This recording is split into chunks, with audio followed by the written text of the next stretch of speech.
We're here at the Frankston Motorcycle Park testing the brand new 2014 model RMZ 450. Not much has changed for this year. Don't really need to change too much after Millsap's sensational effort in Supercross and of course Matt Moss winning the Outdoor Nationals here in Australia. Now there are a few small little changes. First of all, got some bold new graphics, yellow side plates and a little bit of a different programming with the ECU. The changes have been made to make this bike a little bit easier to kickstart, but essentially we're talking the same motorcycle. Now also carried on from the previous model, the Type 2 single function fork, sensational unit that is, some nice wide foot pegs, and we've got two separate choices for the fuel couplings where you can fine tune that engine just a little bit further. And another couple of stock features on this thing, a titanium header pipe, very cool, and some fat bars, all come in stock on this thing.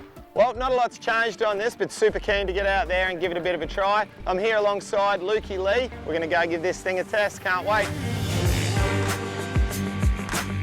Tell us about the suspension and how it felt for you. Well, the suspension was definitely a bit stiff for me, but I think getting it re-valved will handle like a treat.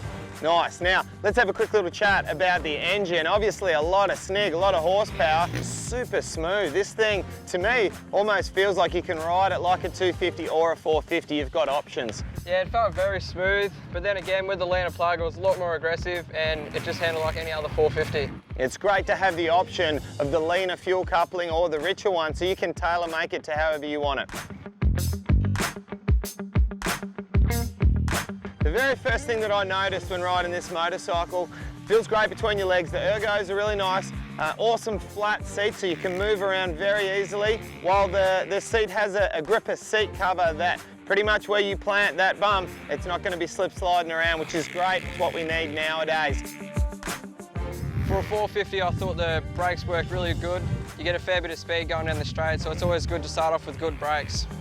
As far as suspension goes, really nice and balanced from the front to the rear. No weight bias out of whack as far as dipping in the front or up too high in the front. It seemed nice and balanced right out of the crate. This bike's set up terrific straight off the showroom floor for the bulk of people that are going to buy it. Turns on a dime through the corners and over the jumps, feels nice and light.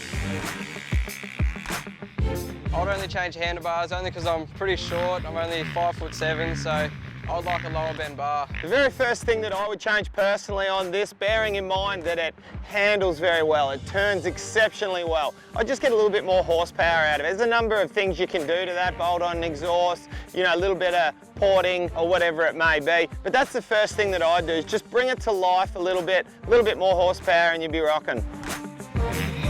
Until the end of the year, the new RMZs come with a set of Pirelli tyres, and a Motul oils pack, and a new Suzuki pit tent.